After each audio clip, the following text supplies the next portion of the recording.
This is SARS-CoV-2. It belongs to the family of coronaviruses named for the crown-like spikes on their surfaces. SARS-CoV-2 can cause COVID-19, a contagious viral infection that attacks primarily your throat and lungs. What actually happens in your body when you contract the coronavirus? What exactly causes your body to develop pneumonia? And how would a vaccine work? The coronavirus must infect living cells in order to reproduce. Let's have a closer look. Inside the virus, genetic material contains the information to make more copies of itself. A protein shell provides a hard protective enclosure for the genetic material as the virus travels between the people it infects. An outer envelope allows the virus to infect cells by merging with the cell's outer membrane. Projecting from the envelope are spikes of protein molecules. Both a typical influenza virus and the new coronavirus use their spikes like a key to get inside a cell in your body, where it takes over the cell's internal machinery, repurposing it to build the components of new viruses. When an infected person talks, coughs, or sneezes, droplets carrying the virus may land in your mouth or nose and then move into your lungs. Once inside your body, the virus comes in contact with cells in your throat, nose, or lungs. One spike on the virus inserts into a receptor molecule on your healthy cell membrane like a key in a lock. This action allows the virus to get inside your cell.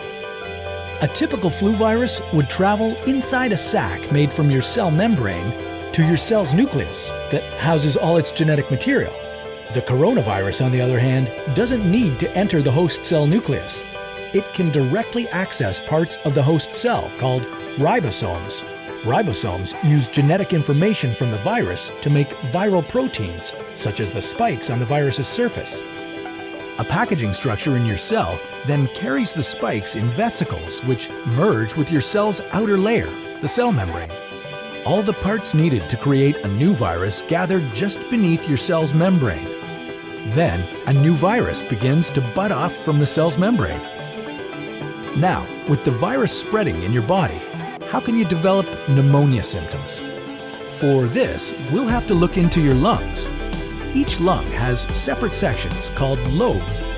Normally, as you breathe, air moves freely through your trachea or windpipe, then through large tubes called bronchi, through smaller tubes called bronchioles, and finally into tiny sacs called alveoli.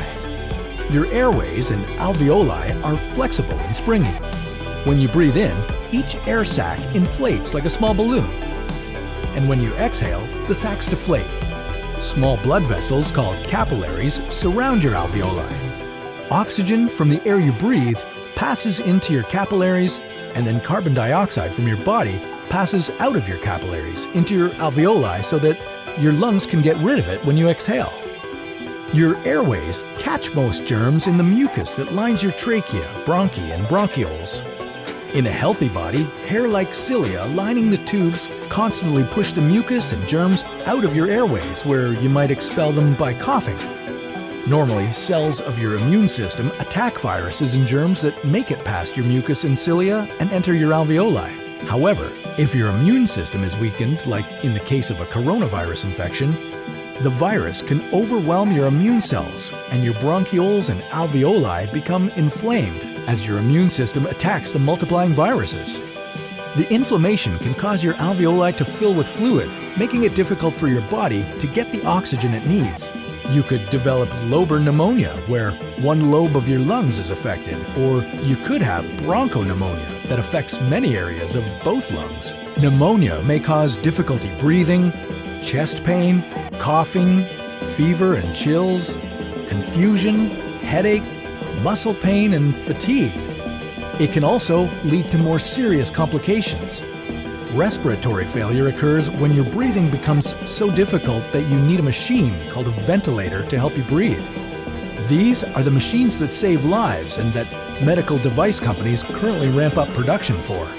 Whether you would develop these symptoms depends on a lot of factors, such as your age and whether you already have an existing condition. While this all sounds scary, the push to develop a coronavirus vaccine is moving at high speed. Studies of other coronaviruses led most researchers to assume that people who have recovered from a SARS-CoV-2 infection could be protected from reinfection for a period of time.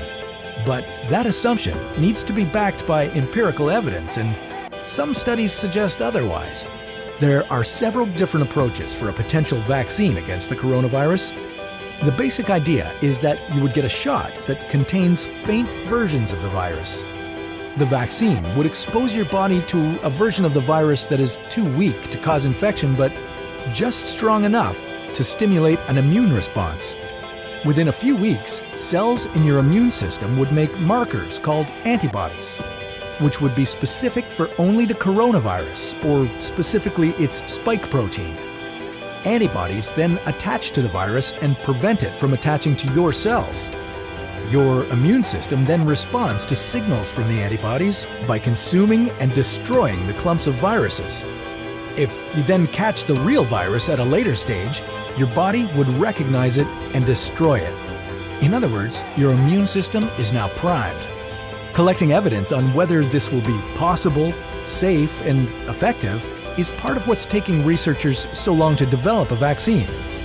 It's a race against time to develop a vaccine amid a pandemic. Each step in vaccine development usually takes months, if not years. An Ebola vaccine broke records by being ready in 5 years.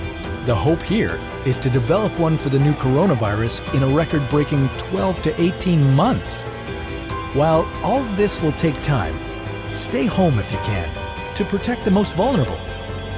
And don't forget to wash your hands for at least 20 seconds and as often as possible.